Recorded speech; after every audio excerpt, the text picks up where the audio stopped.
رب کی رضا والے کام، فرمایا اب سے یہ کام نہیں چلے گا، اب عمر دامن اسلام میں آ چکا ہے، یا رسول اللہ آج کے بعد اسلام کی تبلیغ بھی علی الاعلان ہوگی، مسلمان نمازیں بھی علی الاعلان پڑھیں گے، رب کی رضا والے کام بھی علی الاعلان کریں گے۔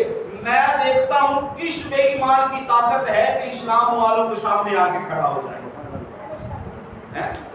سرکار نے فرمایا عمر ابھی ہماری تعداد تھوڑی ہے، ہم کمزور ہیں، نہیں یا رسول اللہ۔ سرکار نے فرمایا اچھا، اب 2 صفیں بن گئی۔ کتنی صفیں؟ 2۔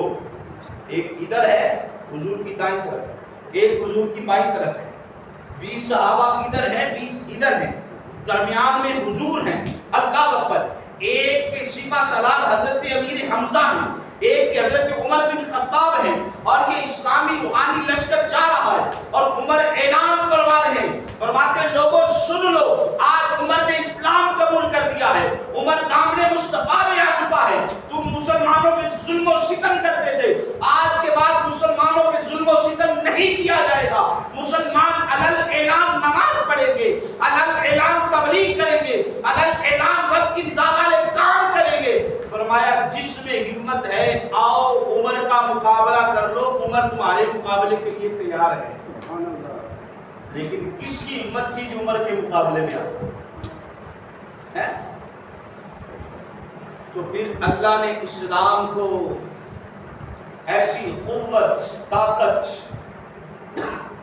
بنا دیا کہ کیسر و کسریٰ جیسے عظیم بادشاہوں کی ٹانگیں حضرت عمر کا نام سن کے کانپتی تھی، ڈر جایا کرتے تھے۔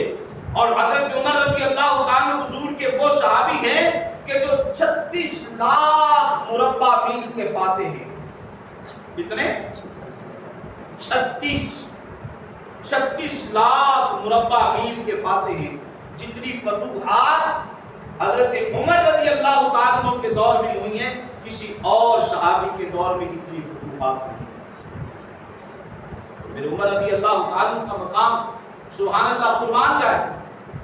حضور نبی رحمت صلی اللہ علیہ وسلم نے سرکار کبھی کبھی اپنے غلاموں کا مقام بھی بیان فرمایا، اپنے صحاب کی عظمت کو بھی بیان فرمایا کرتے ہیں، اور صحاب کو جو عظمتیں ملی ہیں، جو مقام جو شانیں ملی ہیں، تو اس میں اصحاب کا کوئی کمال نہیں ہے، یہ کمال سارا میرے مصطفیٰ کا ہے، یہ سرکار کی نظر کا کمال ہے، کیونکہ سرکار کی نظر نے ہی تو ابو بکر کو صدیق بنایا ہے، سرکار کی نظر نے ہی تو عمر کو فاروق اعظم بنایا ہے، سرکار کی نظر نے ہی عثمان کو غنی بنایا ہے، سرکار کی نظر نے ہی مولا علی کو شیر خدا بنایا ہے۔ اللہ اکبر۔ تو یہ سارا کمال حضور کی نظر کا کمال ہے۔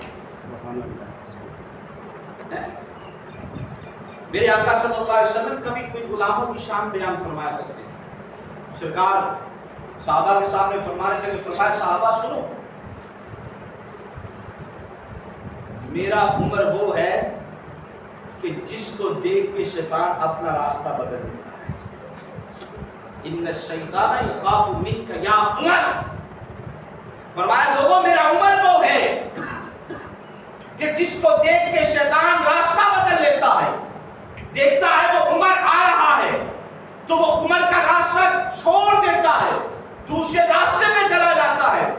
تو جس آقا کے غلام کی شان کے ہو کہ شیطان دیکھے تو راستہ بدل لے، تو پھر اس آقا کا عالم کیا ہوگا، اس آقا کا مقام کیا ہوگا۔ اللہ اکبر۔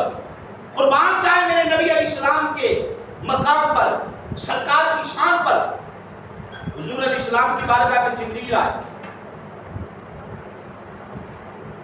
جبریل جب حضور کی بارگاہ میں آئے، سرکار نے فرمایا جبریل آج مجھے میرے غلام عمر کی ذرا شان سنا، عمر کا مقام سنا، عمر کی ذرا مجھے عظمت سناؤ۔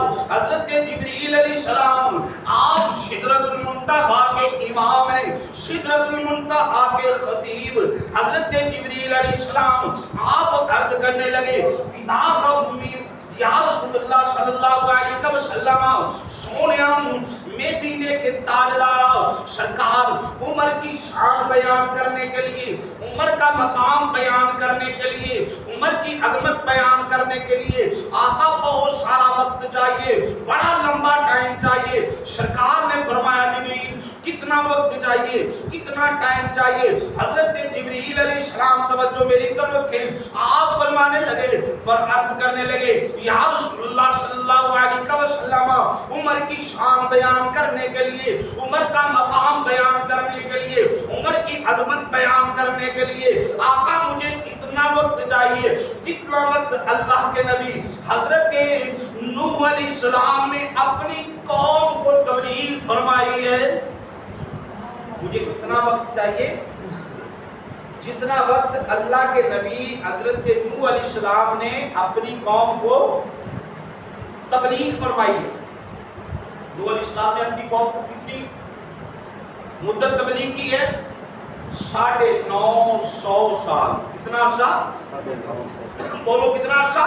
950 سال حضرت نوح علیہ السلام نے اپنی قوم کو تبلیغ کی ہے، اور یہ جبریل علیہ السلام جو بیت المعمور کے خطیب ہیں، بیت المعمور کے امام ہیں، وہ فرما رہے ہیں کہ مجھے عمر کی شان بیان کرنے کے لیے 950 سال کا ٹائم چاہیے۔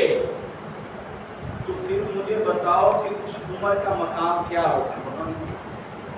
آج میں اور دیگر علماء حضرت عمر کا مقام کیا بیان کر سکتے ہیں کہ حضرت جبریل جیسے کہیں یا رسول اللہ مجھے 950 سال کا وقت چاہیے عمر کی عظمت بیان کرنے کا، عمر کا مقام بیان کرنے کا ہے۔ اور عمر حضور علیہ السلام کے وہ صحابی ہیں، رب نے کیا شان عطا فرمائی ہے، کیا مقام عطا فرمایا ہے کہ بڑے بڑے صحابہ بھی حضرت عمر سے فیصلے کروانے کے لیے آتے ہیں۔ اور حضرت عمر رضی اللہ تعالیٰ آپ حضور کے فیصلے کو کبھی رد نہیں کرتے، جو حضور نے فیصلہ فرما دیا ہے لبیک۔ اب ایک یہودی اور منافق کے درمیان جھگڑا ہو گیا۔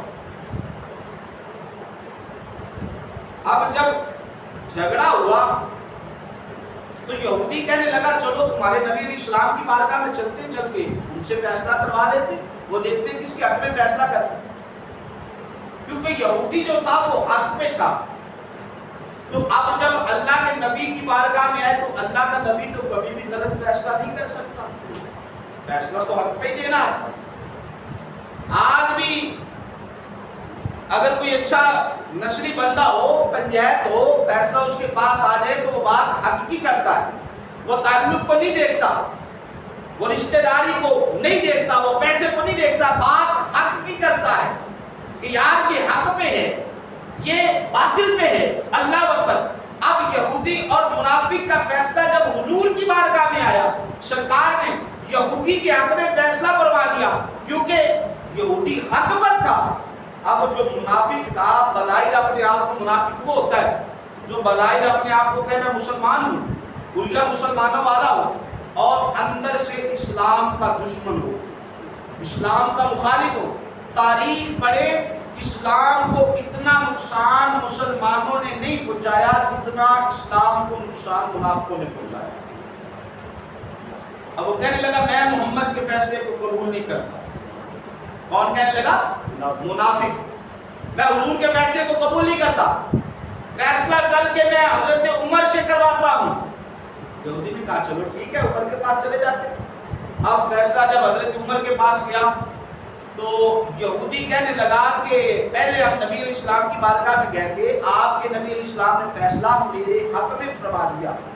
حضرت عمر نے کہا اچھا؟ کہا جی ہاں، لیکن مجھے حضور کا فیصلہ قبول نہیں ہے۔ منافق کہتا میں حضور کے فیصلے کو نہیں مانتا۔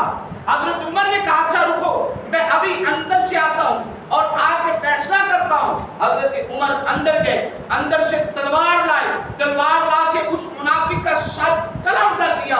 فرمایا جو حضور کے فیصلے کو قبول نہیں کرتا ہے پھر عمر اس کا فیصلہ کیوں کیا کرتا ہے؟